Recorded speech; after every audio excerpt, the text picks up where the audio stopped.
राधाष्टमी का उत्सव इस उत्सव के नाते कल पूर्ण हो गया, परंतु ये उत्सव जीवन में सदा बना रहे, जीवन का जीवन बन जाए, ये हमारी अभिलाषा होनी चाहिए। ये जगत के जितने राग हैं, ये सब दुखों के पैदा करने वाले हैं। जगत का राग हटकर वो सारा राग एकमात्र भगवान में हो जाए, तब फिर जीवन उत्सव में बन जाता है। ये सिद्धांत है भला जगत में राग वालों को क्या मिलता है? 4 चीजें उन्हें मिलती हैं। सबका अनुभव है, अनुभव होने पर भी भूले हुए दूसरी बात है। अनेक चित्त विभ्रांता मोह जाल समावृता। संसार में जिनका राग है वे लोग कभी स्थिर चित्त नहीं हो सकते। उनका चित्त नित्य निरंतर भटकता रहेगा, कभी भी वो शांत नहीं हो सकता। एक बात। दूसरी बात, चिंता मतिर्मयांच प्रलयांताम उपाश्रिताः। जीवन भर मृत्यु के अंतिम श्वास तक उनका चित्त चिंताग्रस्त रहेगा। वो जलते रहेंगे, भले वे प्रापंचिक दृष्टि से बड़े ऊंचे माने जाते हैं, परंतु उनकी चिंता नहीं मिटेगी, वो चिंताग्रस्त रहेंगे निरंतर। तीसरी चीज,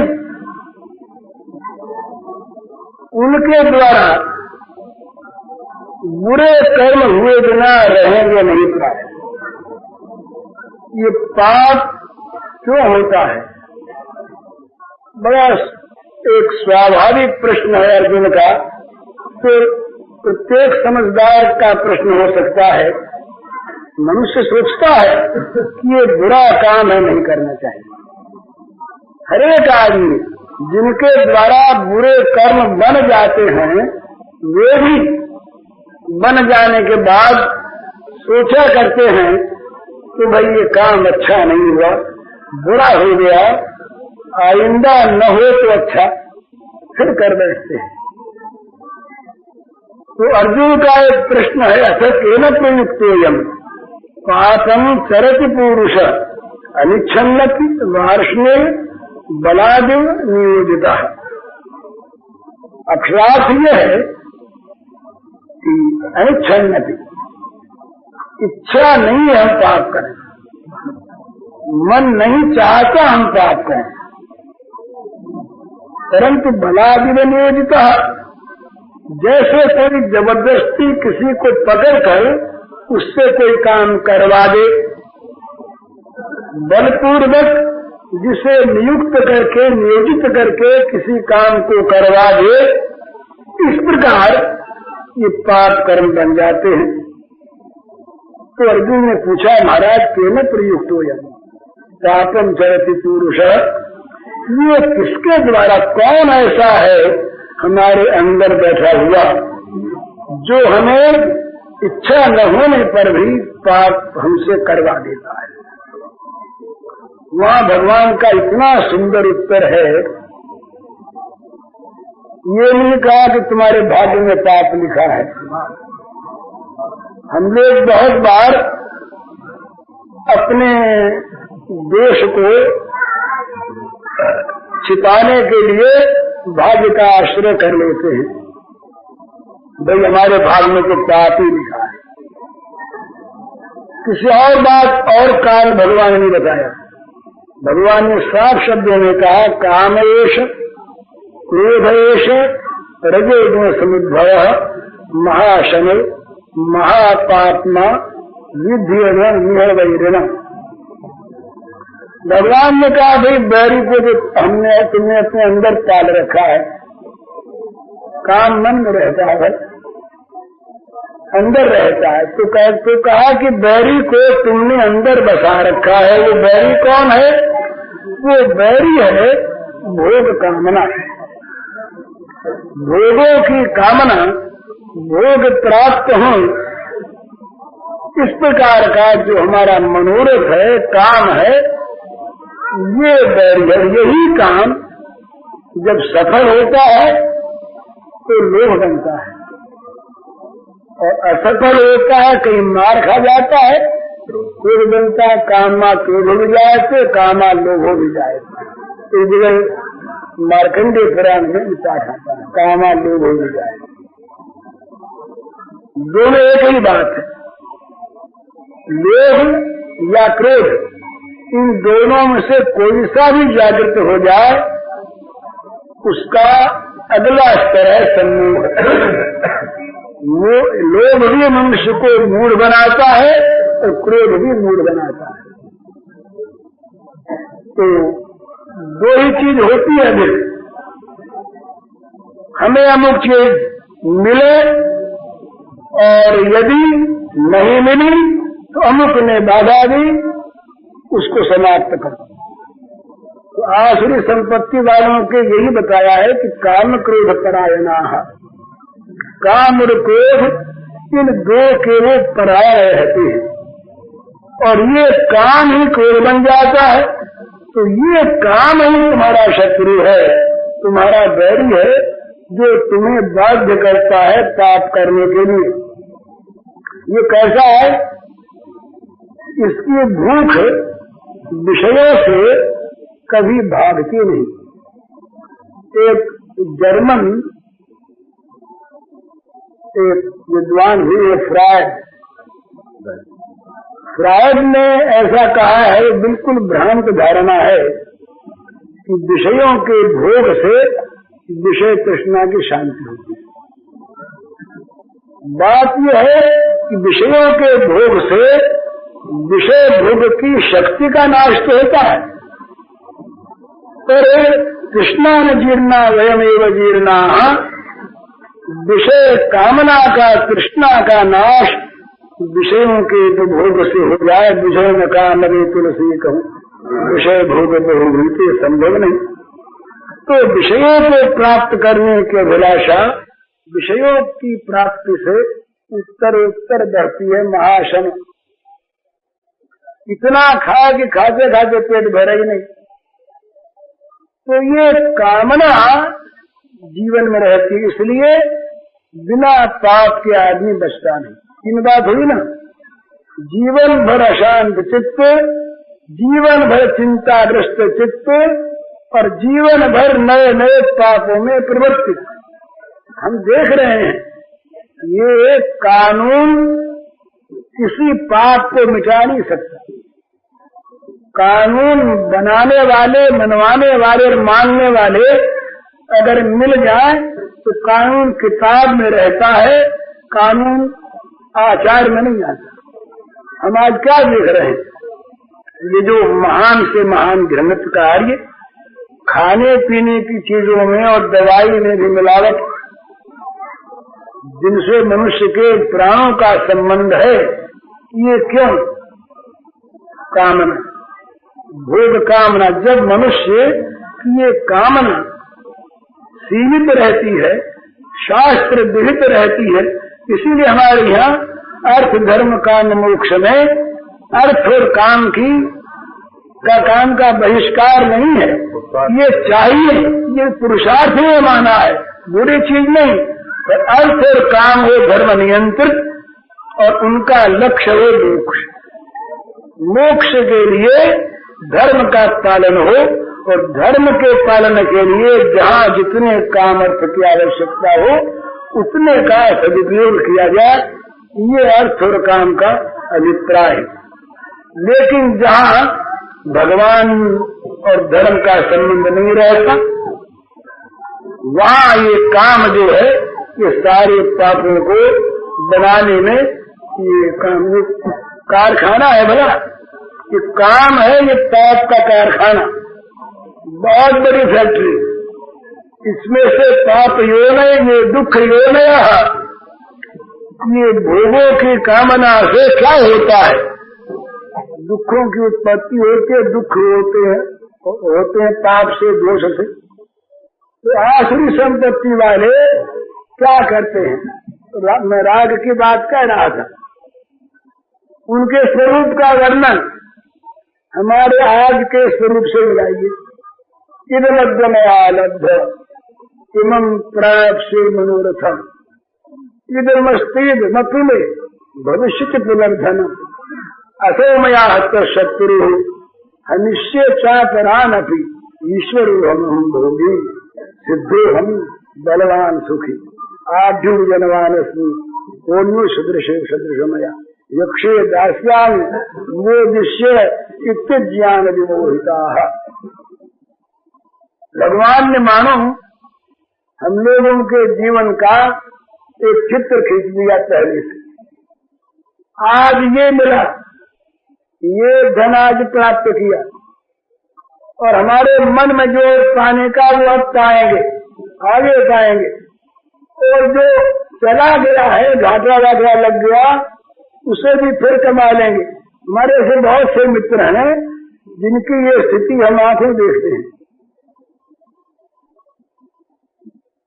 और आप देख रहे, अमुक आदमी ने हमारे काम में बाधा दी थी, वो समाप्त कर दिया गया भला। असो में हत शत्रु और निश्चय क्या अपरान भी निश्चय। और जो दूसरे हैं तो काम को बतलाना की व्याख्या, तो दूसरे हैं उनको भी समाप्त कर दिया जाएगा। क्यों? अरे हमारे हाथ में ताकत है, ईश्वरो अहम भोगी अहम सिद्ध अहम बलवान। सफल जीवन हमारा सिद्ध माने बड़े गर्व से कहते हैं हमने अपने जीवन का निर्माण किया, हमने राष्ट्र का निर्माण किया, हम लोग राष्ट्र निर्माताओं में से बिल्डर्स ऑफ द नेशन। इस प्रकार ईश्वरो मां भोगी सिद्धो बलवान सुखी, हम बड़े बुद्धिमान। और अभिजन वारिसनी का अर्थ हम करते हैं नेता, हम नेता हैं, हमारे पीछे जनता चलती है महाराज। हम जननायक हैं, जनता के नेता हैं, बड़े बुद्धिमान। हमारे समान है कोई, संसार की कोई शक्ति हमारे काम में रुकावट नहीं डाल सकती। खड़े होकर बोलते महाराज, खड़े होकर बोलते, लकुआ वही मार जाए गिर जावे। तो और यक्षे दास्यामि मोदिष्य इत्य ज्ञान विमोहिता। एक मित्र हमारे, उन्होंने कहीं कोई एक बड़ा कारखाना खरीदा, ये सच्ची बात है, नाम नहीं बताऊंगा।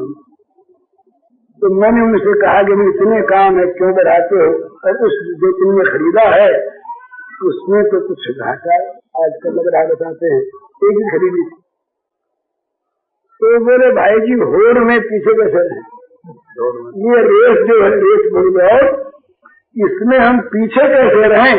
उन्होंने वहां हम काम किया तो हम कैसे न करें। और रही घाटे की बात, तो हमारे हाथ में आते ही नफा हो जाए। हमारे ये सिद्धि है हमारे हाथ में कि जहाँ हमने उस काम को संभाला तो नफा हुआ। इनका फिर नफा हो गया, आप क्या करेंगे? बहुत नफा हो जाएगा तो क्या करेंगे? तो वही गीता की भाषा, यक्षे दास्यामि मोदिष्य इसके ज्ञान विमोहिता। बड़े करोड़ रुपया साल का धनदान कर, और हम दिखा देंगे कि जगत में हमारे समान अच्छा काम करने वाला कोई नहीं। यक्षे दास्यामि मोदिष्य इसके ज्ञान विमोहिता। ये जीवन का जब स्वरूप बनता है तो क्या होता है? ये तीनों चीजें हुए बिना रहती नहीं, चिंता, चित्त की अशांति और पाप। नए नए पाप करेगा वो आदमी, कभी कामवश, कभी क्रोधवश, कभी लोभवश। तो 3 चीज चाहिए। चौथी चीज उसको मिलेगी, पतंति नरके शुचौ, अशुचौ नरके पतंति, अशुचि नरकों में पतन।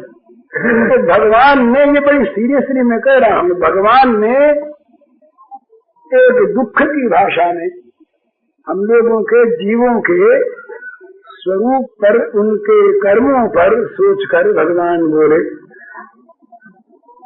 आशु योनिमासन्ना मूढ़ा जन्मन जन्म माम अत्राप्येव कौन्तेय तथायंतधन्याम दसिम। अर्जुन भैया देखो, इनको मनुष्य बनाया गया था इसलिए कि ये मेरी प्राप्ति कर लें, मेरी प्राप्ति के मानव देह का हमारे शास्त्रों के अनुसार एकमात्र लक्ष्य है, अन्यान्य योनियों में जो काम नहीं संपन्न हुआ, नहीं हो सकता भगवत प्राप्ति, उसे इस योनि में, इस शरीर में करने, तब तो इसकी सार्थकता। और नहीं तो निर्देह माध्यम सुलभम सुदुर्लभम प्लवम सुकल्पम गुरुकर्म धारम मयानुकूलेन भस्वतीतम तुमान भवाभिम न करे आत्महा जो न करे भव सादर नर समाज सताय सो कृत निंदक मंदमति आत्महनगति जाय।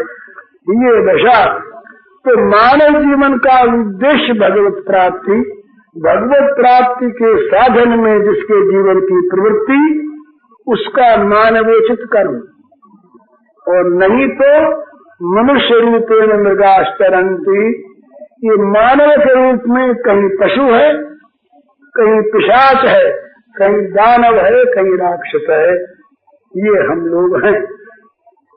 तो भगवान ने मन पश्चाताप सा करते हुए भगवान ने कहा कि देखो अर्जुन, भैया कौन थे? भैया कौन थे का अर्थ है ये बड़ा स्नेह सूचक नाम है, संबंध को जो भैया देख, इन सब को बनाया गया था इसलिए कि मुझे प्राप्त करके सदा के लिए अनंत दुखों से छूटकर अनंत सुखमय हो जाए। परंतु मान अपराधी मेरी तो प्राप्ति है हुई ही नहीं, वो तो अलग बात रही।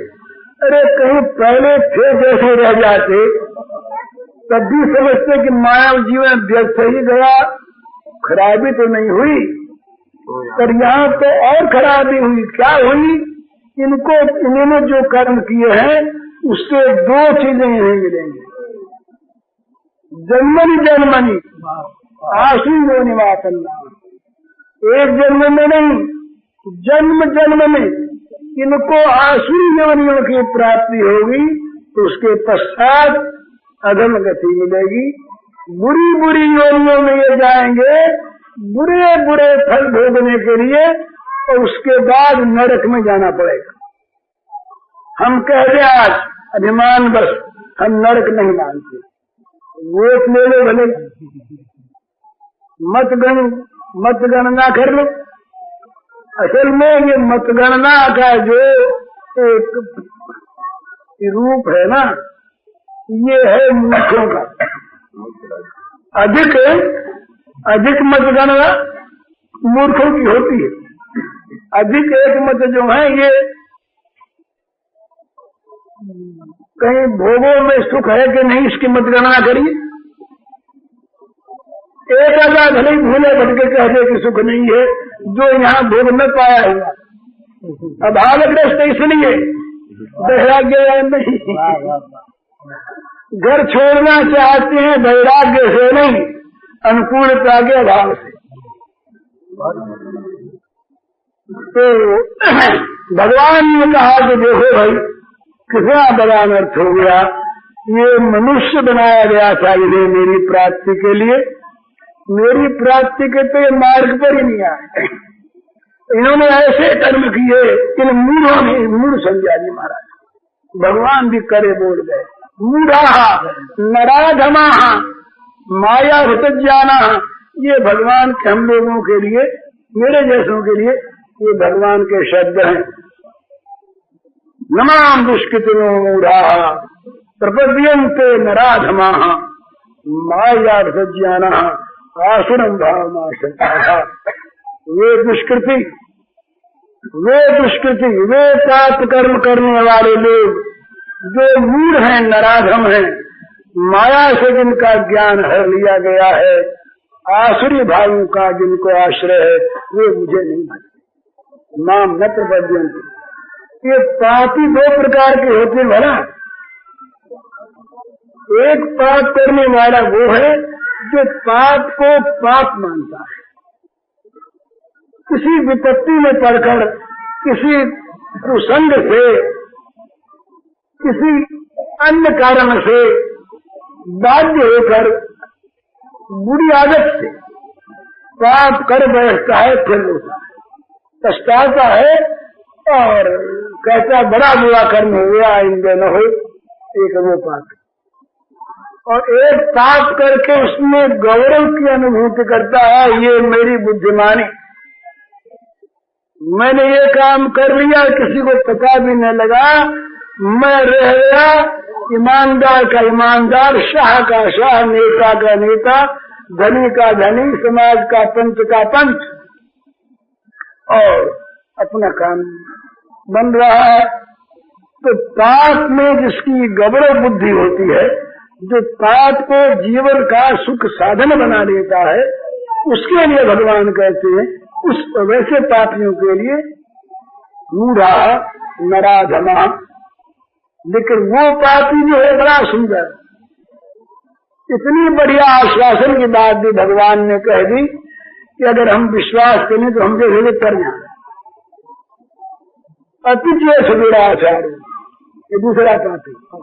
भजते माम अनन्य भाग साधुरेव स्वमंतव्य सम्यक सुदर्शित वैसा क्षिप्रम भवति धर्मात्मा सस्वच्छांति निगच्छति कौन्तेय प्रतिजानीहि नमे भक्त पुनः। यहाँ भी कौन्तेय संबोधन, ये बहुत निकट की बात कह रहे हैं ना, जीवों के साथ भगवान का कितना प्रेम। बोले भाई, मैं भगवान मानो कहते कि देखो मैं किसी से घृणा नहीं करता, जो मेरी गोद में आके बैठना चाहता है वो चाहे कैसा ही हो। माँ की गोद रोगी बच्चे के लिए बहिष्कृत नहीं है, कैसा ही बच्चा हो, काला कूठा हो, रुग्ण हो, संतप्त हो, मन भरा हो, माँ का हृदय सदा सदा माँ की गोद निरंतर उसे लेने के लिए प्रस्तुत रहती है। तो भगवान थे अनंत माताओं का, अनंतकालीन अनंत माताओं का स्नेह, जिन भगवान के स्नेह समुद्र का एक सीकर भी नहीं, वे भगवान इतनी स्नेह वाले हैं। तो भगवान बड़े स्नेह से कहते हैं, भैया अर्जुन, मेरे स्वभाव की बात कहता हूँ, कितनी बड़ा पाप करने वाला अभी कर रहा हो, सुदूराचार है आप। लेकिन यदि वो ये मान ले कि इन पापों से मेरे जैसे लोगों को तारने वाला एक मेरा प्रभु ही और कोई नहीं, मैंने त्राणकर्ता में किसी अन्य को स्थान न दे, और पुकार उठे, हे नाथ मैं पापी, मुझसे मेरे पाप छूटते नहीं, मेरी शक्ति नहीं मैं पापों से मुक्त हो सकूं, पर प्रभु तुम एकमात्र पापनाशक हो, तुम एकमात्र मेरे आश्रय दाता हो, तुम्हारे शरण आ गया मैं, बस मैं तुम्हारा हूँ। ये कहा कि भगवान बोले साधुरेव समंतव्य, साधु मान लो उसको। अरे भाई साधु क्यों मानने, आज तो कभी सुदूराचार है आपकी, तो बोले संबंध विषय को हिस्सा, जहाँ उसे आना चाहिए था वहाँ आ गया। अरे अंधेरा तो है पर लालटेन जला ली, अंधकार था, अमावस्या का घोर, और बिजली का बल्ब जल उठा, बस देर लगती अंधकार के मरते, तो वो मेरे शरीर में आ गया। महापापी भी तो साधु, साधु मान लिया साधु हो जाता है। तो भगवान मान कहते हैं कि रोशनी आने पर अंधेरा रहता है, मेरे शरण में आने पर ताप ताप रहती है क्या? क्षिप्रम बहुत धर्मात्मा, क्षिप्रम माने ये रोशनी आने के पहले अंधेरा मरने लगा। क्षिप्रम बहुत धर्मात्मा और शाश्वत शांति निगच्छति। कौन से यह प्रतिजानी न मे भक्ता परमेश्यति। अर्जुन बहुत शीघ्र तुरंत वो धर्मात्मा हो जाता है, और वैसे धर्म वाला नहीं कि जिन धर्मों का परिणाम पुण्य हो तो जिन पुण्यों का परिणाम वापस लौटना हो, वो नहीं। शाश्वत शांति निगच्छति, शाश्वती शांति को वो प्राप्त करेगा। इतना कहते कहते गदगद हो गए। स्नेह सागर है ना, उमड़ पड़ा सागर, भगवान के नेत्रों में स्नेहाश्रुपात हो गया। बोले भैया अर्जुन, अर्जुन से कहलाना, अर्जुन तुम प्रतिज्ञा कर दो, तुम घोषणा कर दो कि मेरे भक्त का नाश नहीं होगा। यहाँ एक प्रश्न आता है कि स्वयं कहे और प्रतिज्ञा कराए दूसरे से। यहाँ भक्त और भगवान का बड़ा सुंदर एक संबंध सूचित किया गया। महाभारत का युद्ध होने वाला है, अभी पहला दिन है जहाँ गीता सुनाई जा रही है। अभी युद्ध का प्रारंभ नहीं हुआ, शस्त्र संपात की तैयारी है। भगवान तो सर्वज्ञ है, तो सारी लीला उनके पेट, उनके विराट के पेट में आगे की भी दिखा दिया ना। भीष्म द्रोण को सूर्य के उत्तम अंगई दृष्टा कराला भयानकाली। तो भगवान ने देखा कि मैंने जो प्रतिज्ञा की थी अर्जुन से कि मैं शस्त्र नहीं लूंगा भैया, रथ हाँकूंगा, ये 3 ही दिन के बाद ऐसी घटना होने वाली है कि मुझे लेना पड़ेगा हाथ में शस्त्र, ये लीला करूंगा और 9वें दिन फिर लूंगा। तो अर्जुन को संदेह हो जाएगा कि इनकी प्रतिज्ञा का क्या ठिकाना। लेकिन वो शस्त्र में लूंगा क्यों?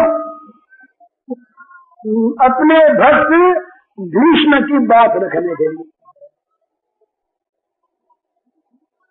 तो मेरा ये दूसरा स्वभाव है, मेरी अपनी बात कहीं बदलती नहीं, परंतु मेरा भक्त जो कुछ भी कह दे वहां मेरी बात बदल देता हूं। भक्त कहे सो पक्का, और मेरे कहने में इतनी कचाई कि कहीं भक्त की बात दूसरी हो गई तो भैया वहां मैं बाध्य हो जाऊंगा, छोड़ दे। तो तुम हो मेरे भक्त। अर्जुन को शंका हो जाए तीसरे दिन जब हथियार ले, इन्होंने कहा था कि वो चित्तम भय धर्मात्मा सत्यसंग निगच्छति, एक बार उठाया चक्र वो चक्का और एक बार उठाया चाबुक, चाबुक उठाया। 9वें दिन चाबुक उठाया, तीसरे दिन 9वें दिन उठाया है चक्का, तीसरे उठाया चाबुक। वो भीष्म बने दोनों महाभारत का चाबुक की। तो भगवान इस बात को जानते, तो मेरे कहने का मतलब इसमें यह है कि जिसके मन में पाप के प्रति घृणा है, जो पाप को पाप मानता है, जो पाप के लिए पश्चाताप करता हुआ पाप हरण करने वाले स्नेहमय भगवान के चरणों का आश्रित हो जाता है, उसके लिए कितनी कितनी जल्दी भगवान उसका नाम बदलते हैं। सुदुराचार एक, दूसरा, और धर्मात्मा तीसरा, और शांति का अधिकारी चौथा, और मेरा भक्त 5वां। घोषणा कर दी वहां पर, न मे भक्त पुण्यशति, पुण्यशति 2 बार आया, बुद्धिनाशात पुण्यशति और मे भक्त न पुण्यशति। विषयों का रागी अच्छे से अच्छा पुरुष भी अंत में पतित हो जाता है, और मेरा अनुरागी पापात्मा से पापात्मा भी नष्ट नहीं होता। तो ये भगवान की गीता की नवे पुण्यशिव, यहाँ महापाप का वर्णन है, और वहाँ महापाप का उद्भव कहाँ से होता है, प्रनाश का, ध्यातो विषयान पुंसा। तो ये 4 बातें मिलती हैं विषयानुरागी को, चिंता, अशांति, पाप और नरक, और हम लोग सब इसी में फंसे। तो एक संतों ने, महात्माओं ने और प्रेमियों, संतों महात्माओं ने तो जगत के उपकार के, और प्रेमियों ने, उनके लिए जगत रहता नहीं, प्रेमियों के लिए रह जाते एकमात्र प्रेमास्पद। एकमात्र प्रेमास्पद के सिवा अन्य की जहाँ कहीं कोई गुंजाइश नहीं, वो है प्रेमी। प्रेमी के हृदय में निरंतर भगवान बस जाते हैं, उसकी आंखों में केवल भगवान बस जाते हैं। तो प्रेमी का के कर्म, संतों के महात्माओं के कर्म, ये सब होते हैं इस राग से, भोगों की राग से, भोगा शक्ति से मनुष्य को निकालकर, इस नरक में से निकालकर ले जाना, जहाँ अनंत सुख है, जहाँ सुख का समुद्र ही लहरा रहा है, उस ओर प्रवृत्त कर देना, ले जाना। तो इनमें जो तो ये दूसरा, संसार में ये 2 चीज है, एक है भोगानुराग, एक है भगवदानुराग। तो भगवान का अनुराग जहाँ होता है, वहाँ क्या होता है, अपने आप। ये बड़ी सुंदर बात है। आप गमदास जी महाराज, ये हमारे श्री राम तो सुंदर गाते हैं ना भगवान का चरित्र, उस समय जगत याद रहता है। वो जो मीठा सुर है, वो तो खींचता है कानों को, और जो भक्त का हृदय है, वो रम जाता है उस पद के अर्थ में, जगत रहता नहीं। कल जिस समय वो दधिकांडों का महोत्सव हो रहा था, उस समय उस मंडल में सब तरह के लोग थे, अत्यंत अभाव वाले से और प्रचुर अर्थ वाले, बड़े विद्वान और नितांत अपढ़, ऊंचे अधिकारी और मामूली नौकर, सब प्रकार के लोग थे। पर जो उसमें ठीक ठीक सम्मिलित थे, उनको क्या जगत याद था क्या उस समय? जगत थी, हम कौन है, हमारा कितना ऊंचा अधिकार है, महाराज लजा जाए आदमी। कड़ी नाचने वाले लोग अगर उनकी ऑफिस में, उनके मेज पर, तो जब बैठे हूँ अपनी कुर्सी पर, उस समय कोई उनसे अगर प्रेम की बात कहने लगे, उनसे कहलाने लगे, तो अभी नहीं, उन्हें शर्म आती। पर कल शर्म रही क्या? किसी को शर्म रही क्या? सारी शर्म, सारा संकोच, सारा संभ्रम, सारा मान किसी ने निकाला क्या? वैराग्य की भावना करके दूर किया क्या? दुख दोषों के दर्शन करके उनका बहिष्कार किया क्या? कुछ नहीं। उस राग ने, उस भगवान की आसक्ति के इस बाहरी स्वरूप ने इतना तन्मय कर दिया कि उस समय हम लोग जगत को भूल गए, दुखों को भूल गए, घर वालों को भूल गए। ये है क्या? जगत तो मन ही पर है ना। मन से अगर जगत निकल जाए तो जगत की सत्ता कहीं है ही नहीं।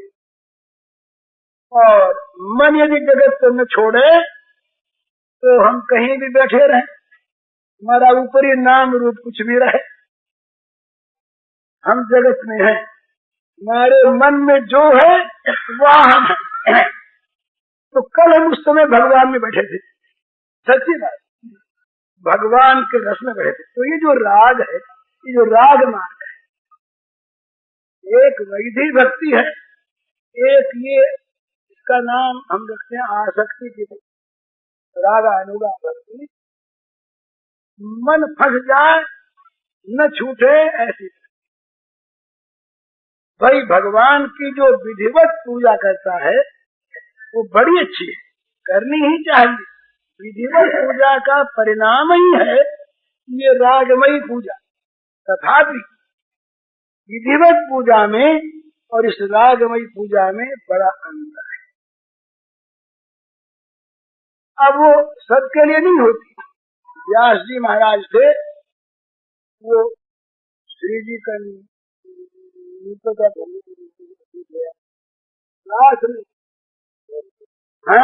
डोरी टूट गई, उन्होंने जनेऊ तोड़ के बांध दिया। तो ये संध्या बंदन भद्रमस्तु ये जो चीज है सबके करने के नहीं है। ये जितना भी ये मर्यादा का नियमों का परित्याग है, ये परित्याग किया नहीं जाता, होता है वहाँ का नियम है, तो किया जाता है वहाँ नियम भंग।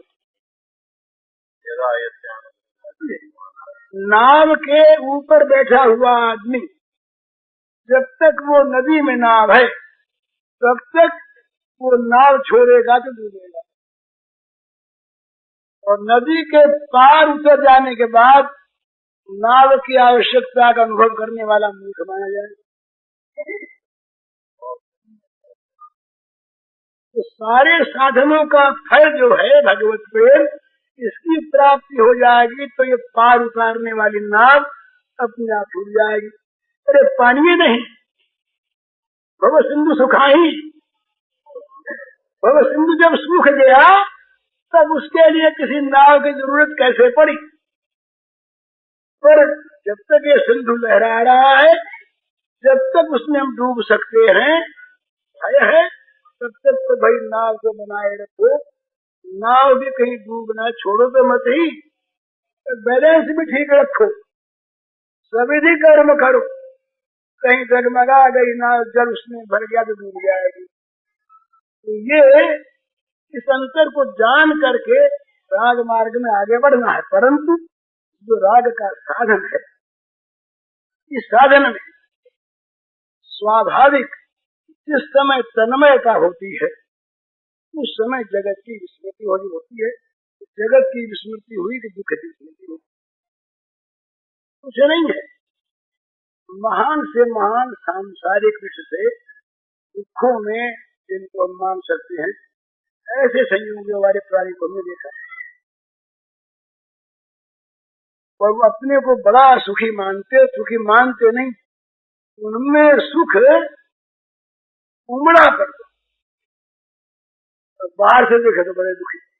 कोई भी चीज का, किसी भी वस्तु का उनके पास भाव नहीं, सबका अभाव, स्वास्थ्य का भी, धन का भी, मकान का भी, पुत्र का भी, अधिकार का भी, सारे अभाव, सारे अभावों को खा जाने वाला सब जगह से एक परम भाव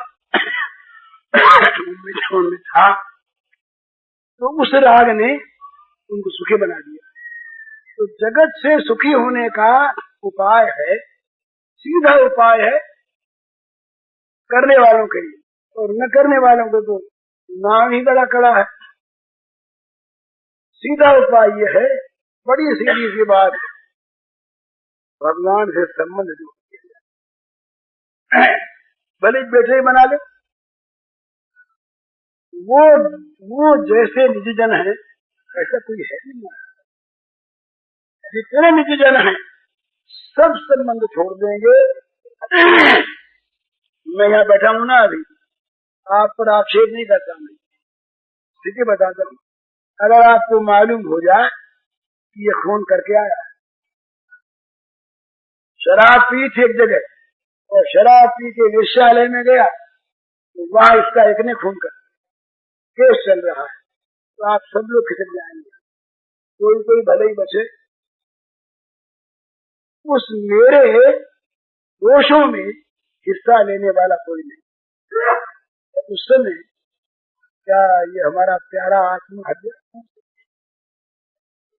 नरक में साथ जाएगा? तो नरक में भी साथ न छोड़े अपना वो हमारे प्रियतम भगवान। असली निज जन वो जितने निज जन हैं ये सब निज जन अनित्यकालीन है, सहेतुक है, किसी कर्म को लेकर के उसके फल रूप है। और वो जो अपना है वो अपना नित्य अपना है, नित्य अपना है। कभी भी वो अपनापन हम चाहे भूल जाएं वो भूलता नहीं, इसलिए कुछ करना नहीं है। भगवान ने एक सीधी सी बात कही और एक ही शब्द में सारी प्राप्ति का संकेत कर दिया और एक ही बात, मृदम सर्वभूतानि जात्वा मां शांति मोक्ष। आधा श्लोक। भाई तुम्हें प्राणी तो होना, न सही धर्मात्मा न सही भक्त, एक जीव हो के नहीं सब स्वीकार करेंगे है। तो भैया मैं तुम्हारा अपना, मैं तुम्हारा अपना, जो अपना होता है उसे कहते हैं सूर्य। मित्र से सूर्य का दर्जा ऊंचा, अपना है, हृदय हृदय मिल गया। जो सूर्य है तो भगवान को कहते कि मैं सूर्य हूं, बस तुम खाली ये मान लो भैया, ये जान लो तुम कि भगवान मेरे सूर्य है, मेरे अपने हैं। बस क्या होगा? जात्वा माम माम सुहृदम जात्वा, क्या होगा? शांति में छत, शांति में तो चिंता भी गई, अशांति भी गई, पाप भी गया। पापी कभी शांत नहीं होता, चोर चाहे कितनी धन घर में ले आवे रहता अशांत। धनियों के पास बड़ा धन पर बड़ा भय लगा हुआ है कहीं गवर्नमेंट छीन न ले, शांति नहीं। तो अशांति, चिंता, पाप और नरक का तो नाम ही मिट जाता है उसके लिए। तो सीधी सी बात है, सीधी सी बात, भगवान को अपना मान ले। और बोले भाई हम तो छोटे बहुत वो अपना, हम तो अब हमारे कैसे बनेंगे? उन्होंने कही अपने मुंह से, झूठ बोलते नहीं। सूर्यम सर्वभूता नाम का ना, भक्ता नाम तो नहीं कहा। सारे सारे प्राणियों के वो सूर्य हैं तो क्या हमारे नहीं? हम मानते नहीं, हम उनको प्यारे मान लें वो हमारे प्यारे। फिर ये जितने भी दोष हैं ना ये सब गुण बन जाए। काम क्रोध लोभ मोह मद ये सब रहेंगे वहां पर, इनको निकालने की आवश्यकता नहीं है, परंतु ये रहेंगे उस प्रेम के, उस भगवत सेवा के साधन। तो ये बात जहाँ से सीखने को मिलती है वो है गोपी, जहाँ केवल भगवान मेरे हैं इसी पर सारा काम चलता है। मेरे अधिकार है, भगवान मेरे, श्याम सुंदर मेरे, मेरे छोटे छोटे बच्चे जब खेलने में आपस में बोले के भाई कन्हैया मेरा, मुकदा नहीं कन्हैया मेरा। अब दोनों का दावा एक कन्हैया पर, और कन्हैया को दोनों। ये निकुंज लीला में जो विभिन्न सखियों की निकुंज है ये भी इस बात का संकेत करती है कि वो सब सखियां हैं, वो सब सखियां हैं। तो राधा की काय विवाह राधा ही है, पर वो भगवान जो है वो जो उनको अपना माने। ये महाराज कहने की यहाँ बात नहीं, उपजा के समान दुर्भगा कोई नहीं। और उज्जा के समान महान भाग्यवती कोई नहीं। राधा की श्रद्धा में आते। और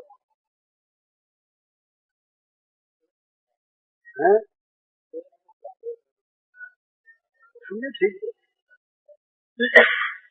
उसने वो खाली इतनी बात है और उसमें कोई अंतर नहीं है। उसने निज सुख चाहा, बस इतना इतना ही। और क्रिया से कोई संबंध नहीं है, संबंध इस भाव से है। उसने अपना सुख चाहा, इसलिए वो जो है उसकी जो ये रति है, प्रेम है, ये कुछ मलिनता लिए हुए जो जगत में सत्य होता साधारण, वो पर हुआ भगवान को। काम क्रोध भय आते हुआ भगवान, भगवान उसको प्राप्त हुए। उसका सौभाग्य क्या कम है। ऐसी वेश्या भी मुनिचरम बंदिता है जिनसे भगवान मिले, महाभाग्यवती। और अपने लिए इस माने में वो महान दुर्भाग्य जिसने भगवान से प्रेम नहीं चाहा, सुख चाहा। लेकिन भगवान क्या उसके नहीं हुए? क्या धोबी को नहीं अपना है भगवान ने? रजत, अरे वो तो अपनाते राक्षसों को भी है, उनको बड़ी सुंदर भावना है। बल्कि तुम्हारा ये चोला जो है ना बकासुर का, ये चोला जो है ये हमको स्पर्श करने आवेगा, तो वो चोला भगवान को नहीं, भगवान उसके गड़ेंगे। भगवान असुर द्वेषी है ना, असुर का चोला पहने, उसी चोले में जब भगवान किसी को मुक्त करेंगे, मिलेंगे उनसे गले, तो उनका जो भगवान का द्वेष असुर के प्रति है वो उससे गड़ेगा, कांटे की तरह। तो भगवान क्या करते हैं वहां पर? उसको तो अपनाते हैं, वो चोला बदल देते हैं, दूसरा चोला। और यहाँ महाराज तो जब तक मुंह से बाहर नहीं निकले तब तक वो ज्योति बाहर खड़ी प्रतीक्षा करती रही अगासुर। जब वो निकले तब पैरों में समा जाए, तो सबको अपने अंदर लेने के लिए भगवान तैयार, सबसे मिलने के तैयार। कोई भी दूसरा करार नहीं, शर्त नहीं, कोई चीज नहीं। तुम चाहो कि भगवान मेरे हो जा, तो भगवान कहते हैं हो जाएंगे। तुमने कह दिया कि भगवान हमारे हैं, इसीलिए तो इसलिए भगवान के बनकर अपने को भगवान का जहां मानोगे ना, एक बड़ी सुंदर बात होगी, करके देखिए। कहने सुनने की बात, भगवान का अपने को मानना शुरू कीजिए, जगत का अधिकार आप पर सुख नहीं। और जब भगवान के आप हो जाएंगे तो जगत वाले सोच लेंगे स्वाभाविक कि हमारे काम का भी अपना अधिकार आप उठा लेंगे स्वाभाविक। तो सीधी बात है, जगत का प्रपंच छोड़ना हो, दुख से मुक्त होना हो, निरंतर शांत सुखी जीवन चिंता रहित बिताना हो, और नरक के बदले भगवान के चरणारविंद में सदा के लिए स्थान पाना हो, तो सीधी बात भगवान के हो जाओ और भगवान को अपना बना लो। ये बात ये एक बार की एक भावना है। ये भक्त क्या चाहते हैं प्रेमी, इसको इसकी एक तुकबंदी लिख ली, तो सुना देता हूँ मैं आपको। ये जितने दोष हैं ना और जितने साधन हैं, तो साधनों की चाह नहीं और दोषों की परवाह नहीं। वो भी नहीं चाहती मनोनाश में, ज्ञान का मनोनाश, और नहीं चाहती चित्त निरोध, योग का चित्त निरोध। नहीं चाहती मनोनाश में, नहीं चाहती चित्त निरोध, श्याम सिंधु में सुरसरिवत नित वृत्ति प्रवाहित हो अविरोध। निर्ध नहीं, प्रवाहित। नहीं चाहती मनोनाश में, नहीं चाहती चित्त निरोध, श्याम सिंधु में सुरसरिवत नित वृत्ति प्रवाहित हो अविरोध। जैसे सुरसरिता बहती नित करती सब विघ्नों का नाश, जैसे सुरसरिता बहती नित करती सब विघ्नों का नाश, वैसे ही सब भूल दौड़ता रहे चित्त प्रियतम के पास, वैसे ही सब भूल दौड़ता रहे चित्त प्रियतम के पास। नहीं चाहती इंद्रिय संयम, नहीं चाहती इंद्रिय संयम, बनी रहे सक्रिय वे सत्य। नहीं चाहती इंद्रिय संयम, बनी रहे सक्रिय वे सत्य। शब्द स्पर्श रस रूप गंध प्रियतम के सेवन रत हो नित्य। प्रीतम का शब्द, प्रीतम का स्पर्श, प्रीतम का रस, प्रीतम का योग, प्रीतम का आनंद, एक सूंघते इनका स्पर्श करते हैं। नहीं चाहती इंद्रिय संयम, बनी रहे सक्रिय वे सत्य। शब्द स्पर्श रस रूप गंध प्रियतम के सेवन रत हो नित्य। नहीं चाहती हटे कभी मेरे मन से किंचित आसक्ति, आसक्ति का नाश न हो जरा भी। नहीं चाहती हटे कभी मेरे मन से किंचित आसक्ति, बढ़ती रहे सदा प्रियतम में दिन प्रतिदिन अतिशय अनुरक्ति। बढ़ती रहे सदा प्रियतम में दिन प्रतिदिन अतिशय अनुरक्ति। अनुरक्ति और अतिशय दिन प्रतिदिन बढ़ती रहे। नहीं चाहती मुझे कामना, नहीं चाहती मुझे कामना, कभी वासना का हो अंत।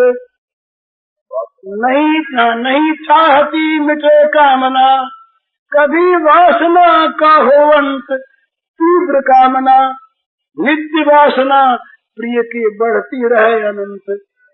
नित्य कामना तीव्र कामना नित्य वासना प्रिय की बढ़ती रहे अनंत। नहीं चाहती मैं जीवन भर ममता का हो अंत कभी। नहीं चाहती मैं जीवन भर ममता का हो अंत कभी। सबसे हटकर रहे सदा प्रियतम में पूर्ण अनन्य सभी। सबसे हटकर रहे सदा प्रियतम में पूर्ण अनन्य सभी। अच्छा, नहीं चाहती मिटे कभी भी मेरा अहंकार भारी। नहीं चाहती मिटे कभी भी मेरा अहंकार भारी।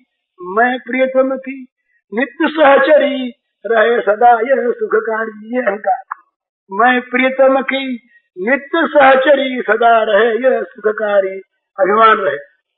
नहीं चाहती कोई भी मैं कभी समाधि राज ले योग। समाधि योग, राजयोग, लय योग। नहीं चाहती कोई भी मैं कभी समाधि राजलय योग। बना रहे प्रियतम से मेरा नित्य अनन्य मधुर संयोग। नहीं चाहती कोई भी मैं कभी समाधि राजलय योग। बना रहे प्रियतम से मेरा नित्य अनन्य मधुर संयोग। नहीं चाहती कभी मिटे यह अति वैचित्र्य भरा संसार। नहीं चाहती कभी मिटे यह अति वैचित्र्य भरा संसार। प्रियतम ही दिखे सब में सरबत सदा सुच लीलाकार। तो ये तो नहीं, दिखे सब में सरबत सदा सुच लीलाकार, लीला करते हुए श्याम सुंदर दिखाई दे। ये छपा नहीं। कल बहुत से लोग गए, आज बहुत लोग बाहर वाले जा रहे हैं। 3-4 दिन में अधिकांश लोग चले जाएंगे। उन सबसे यही प्रार्थना है कि वे सब जिस सद्भावनाओं को लेकर, सच्ची बात है बाहर से आने वालों के लिए तो खर्च लगा, घर का काम छूटा और यहाँ कहना पड़ा कष्ट, सोने का, खाने का, आराम का। तो ये सब करके, ये सब सहकर जो आए हैं, वे वास्तव में मुझे यही मानना चाहिए कि भगवान के प्रेम से वो आए। सच्ची बात, अगर भगवान का रस उन्हें नहीं खींचता तो क्यों आते? तो सचमुच वो बड़े भाग्यवान है। भगवान की ओर क्षण भर के लिए भी, किसी हेतु से भी किसी की अगर प्रवृत्ति हो जाए तो वो जीवन का सबसे मंगलमय क्षण है, सबसे मंगलमय। अरे भाई, थोड़े काल के लिए तो उस तरफ प्रवृत्ति हुई ना, चित्त की वृत्ति गई ना, और उसके बाद चित्त की वृत्ति जब गई तो कुछ उसमें से मिला। एक बात और ध्यान में रखने की है, वो मनोवैज्ञानिक चीज बड़ी सुंदर। ये हमारे मन में जो चित्र है ना संस्कारों के, अनंत अनंत, आप स्वप्न में देखते हैं कभी कहाँ कहाँ की बातें इकट्ठी हो जाती हैं। तो ये सब दृश्य अंकित है। वो दृश्य कौन से अंकित हैं? जिनको मन के साथ इंद्रियों ने अंदर ले जा करके लिख दिया। यदि मन साथ नहीं है तो बाहर से इंद्रियों के द्वारा स्पर्शित कोई भोग अंकित नहीं होगा। मैं बोल रहा हूँ, आप सुन रहे हैं। आप में से अगर किसी का मन दूसरी ओर इस समय है तो वो सज्जन ये कहेंगे, मानेंगे कि तुम बोल तो रहे थे, सुन भी रहा था मैं, पर मेरा ध्यान दूसरी ओर था इसलिए सुना नहीं। लेकिन जो सुना वो अंकित हो गया। सुनी हुई बात, देखी हुई बात मन के साथ अंकित हो जाती। एक दृष्टांत है इस पर, बहुत पहले की बात है। एक मैंने देखा था नाटक, एक नाटककार थे आगा हश्र, पुरानी बात है मेरे बचपन की, तो उसमें से एक बात सीखने को मुझे मिली, वो मुझे अब तक याद है। उसमें एक प्रसंग ऐसा रचा गया था कि एक डाकुओं के एक दल ने कहीं पर डाका डाला, लूट लाए धन। अब वो डाकू एक जगह जंगल में इकट्ठे होकर बंटवारा करने लगे। तो सोचा कि बंटवारा करेंगे, पर बंटवारे से पहले भोजन कर लें और अपने इष्ट देवता की, देवी जी की पूजा कर लें। उग्र देवी की पूजा किया करते थे वो। तो काली मैया की एक प्रतिमा रही और उसकी वो पूजा करने की तैयारी करने लगे। सब नैवेद्य तैयार, सारा सामान तैयार। उधर पुलिस के गुप्तचर खोज लगाने निकले डाकुओं का। तो उनमें उनका जो फीमेल डिपार्टमेंट था, स्त्री पुलिस, उनमें से एक बड़ी निपुण मानी जाती थी। वो बहुत सी कला जानती थी चोरों को, डाकुओं को वश में करके पकड़ने। उसको भेजा गया तो वो ढूंढती ढांढती यहाँ आ पहुंची। चारों तरफ छिपी पुलिस उसके अधीनस्थ। उसने आकर के देखा, प्रसन्न हो गई, सब चीज भी मिल गई तो डाकू भी मिल गए, प्रयास नहीं करना पड़ा। तो इनको पकड़वाना है ना, कोई इनको बैठाए रखे, साधन करें, सामने आने पर तो लोग जान जाएंगे। उसने क्या किया कि देवी की मूर्ति के सामने आ गया, वैसा रूप बना लिया, हाथ में खाना वाना ले लिया, बोली मैं आ गई, प्रकट हो गई तुम पर मेरी बड़ी कृपा है, मैं बड़ी पसंद। तो डाकू प्रसन्न हो गया, आज तो मैया खुद प्रकट हो गई, बोले तुम्हारे सारे काम ठीक हो गए, जहां डाका डालोगे वहीं सफलता, खूब माल मिलेगा। ये डाका डालने वाले जो लोग हैं, ये महाराज आजकल एक होती सुविधा। पूज्य श्री भाई जी के इस प्रवचन का शीर्षक है हमारी चिंता कैसे दूर हो, और इसका कैसेट संख्या है 16।